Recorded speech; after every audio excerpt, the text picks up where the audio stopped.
challenge anyone, any human being, to point out a single teaching from the Quran or the Sahih Hadith which is against humanity as a whole. মূল রচনা আর অনুবাদ দুটো আলাদা ভাষা, অর্থ দুই রকম হতে পারে। বাইবেলের ইংরেজিটা কি মূল রচনা নাকি অনুবাদ? এটা কি বৈজ্ঞানিকভাবে প্রমাণ করা যায় যে মূল রচনা আর অনুবাদ এক?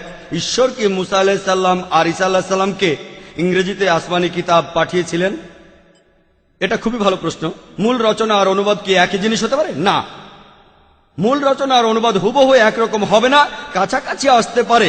আর অনুবাদ সম্পর্কে মৌলানা আব্দুল মজিদ দরিয়াবাদী বলেছেন, পৃথিবীতে যে বইটা অনুবাদ করা সবচেয়ে কঠিন সেটা হলো পবিত্র কোরআন।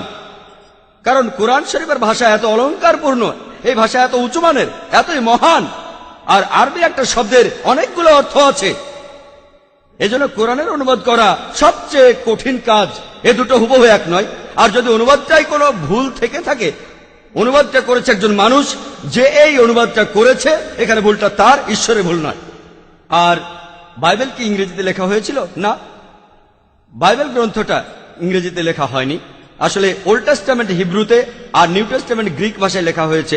আর যদিও যীশু খ্রিস্ট কথা বলতেন হিব্রু ভাষায়, তবে নিউ টেস্টামেন্টের যে মূল রচনাটা আছে সেটা গ্রিক ভাষায়। আর ওল্ড টেস্টামেন্টের মূল হিব্রু রচনাটা পাওয়া যায় না, এটা কি আপনারা জানেন? ওল্ড টেস্টামেন্টের হিব্রু অনুবাদটা করা হয়েছে গ্রিক থেকে। আসলে ওল্ড টেস্টামেন্টের যে সংস্করণটা হিব্রু ভাষায় পাওয়া যাচ্ছে সেটা আসলে মূল রচনা নয়। এখানে সমস্যাটা বেড়ে গেল, আর এজন্য বাইবেলে ভুল থাকতেই পারে। তবে কোরআন আলহামদুলিল্লাহ মূল আরবিটাই এখনো আছে। মূল রচনাটা আলহামদুলিল্লাহ বৈজ্ঞানিকভাবে প্রমাণিত, এটাই মূল রচনা। এখন কথা হলো, কোন আসমানি কিতাব নাজিল হয়েছিল ঈসা আলাইহিস সালামের উপর আর মুসা আলাইহিস সালামের উপর? আর আমি একথা আগেও আমার লেকচারে বলেছি, আমরা বিশ্বাস করি, আর পবিত্র কোরআনের সূরা রাদের 38 নম্বর আয়াতে উল্লেখ আছে যে আল্লাহ সুবহানাহু ওয়া তাআলা পৃথিবীতে অনেক আসমানি কিতাব পাঠিয়েছেন।